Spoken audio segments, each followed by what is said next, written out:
Assalamualaikum warahmatullahi wabarakatuh. Kembali lagi dengan saya Hendry Wiono, merupakan mahasiswa dari Dian Cipta Cendikia.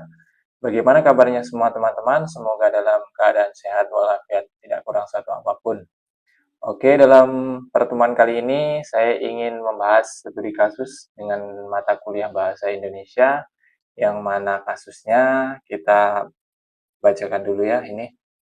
Ya, di sebuah sekolah menengah atas di daerah terpencil, sebagian besar siswa menggunakan bahasa daerah dengan bahasa utama. Dalam kegiatan sehari-hari, baik di rumah maupun di sekolah, sementara itu, bahasa Indonesia hanya digunakan dalam mata pelajaran tertentu seperti bahasa Indonesia dan pendidikan Pancasila. Akibatnya beberapa siswa kesulitan memahami materi pelajaran yang menggunakan bahasa Indonesia, terutama pada ujian nasional. Kondisi ini juga menyulitkan mereka untuk berkomunikasi secara efektif ketika harus berbicara dengan orang dari luar daerah. Nah, ini merupakan studi kasusnya ya. Jadi nanti ada dua pertanyaan yang muncul dari tugas ini. Kemudian kita baca pertanyaannya. Yang pertama, jelaskan fungsi bahasa Indonesia dalam konteks pendidikan seperti pada kasus di atas. Jadi untuk kasus di atas ini kan kesulitan memahami karena keterbatasan komunikasi ya. Jadi menurut saya ini adalah bahasa sebagai fungsinya sebagai alat komunikasi. Jadi siswa tidak mampu memahami dan mencerna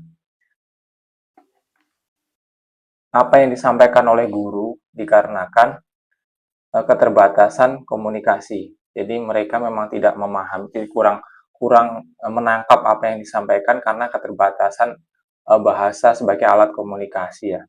Ini kan menyulitkan untuk seorang siswa menangkap apa yang disampaikan oleh gurunya. Jadi memang agak susah ini. Kalau memang sudah mengenai bahasa ini memang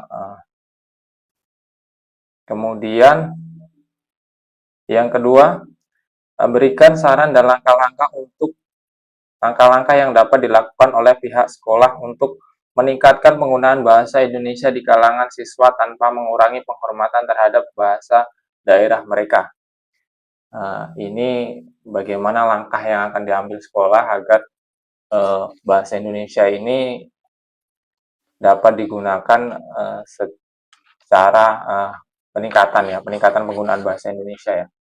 Untuk ini saya punya dua saran ya. Yang pertama adalah mewajibkan siswa menggunakan bahasa Indonesia di lingkungan sekolah ya, dalam kegiatan belajar mengajar ataupun ngobrol dengan temannya ataupun tegur sapa dan lain sebagainya, harus wajib menggunakan bahasa Indonesia di lingkungan sekolah. Jadi gunanya apa? Agar mereka terbiasa dalam menggunakan bahasa Indonesia dan kemudian mereka lama-kelamaan akan memahami dan akan paham tentang bahasa Indonesia. Jadi tidak akan susah berkomunikasi dengan orang luar daerah mereka dan mudah dalam memahami pelajaran-pelajaran yang memang secara keseluruhan itu disampaikan dengan bahasa Indonesia ya. Jadi yang kedua, ini pemberian penghargaan terhadap siswa yang menggunakan bahasa Indonesia dengan baik. Jadi apa kenapa ini harus dilakukan? Karena untuk memotivasi siswa agar mereka mampu menggunakan bahasa Indonesia dengan baik dan sopan ya. Tentunya sesuai dengan kaidah dan aturan yang ada. Nah, ini agar mereka ini semangat menggunakan bahasa Indonesia karena memang ada penghargaan tersebut ya. Saya rasa itu sih saran saya ya. Jadi semoga bermanfaat. Terima kasih. Sekian dari saya. Jangan lupa subscribe. Saya akhiri. Wassalamualaikum warahmatullahi wabarakatuh. Sampai jumpa lagi.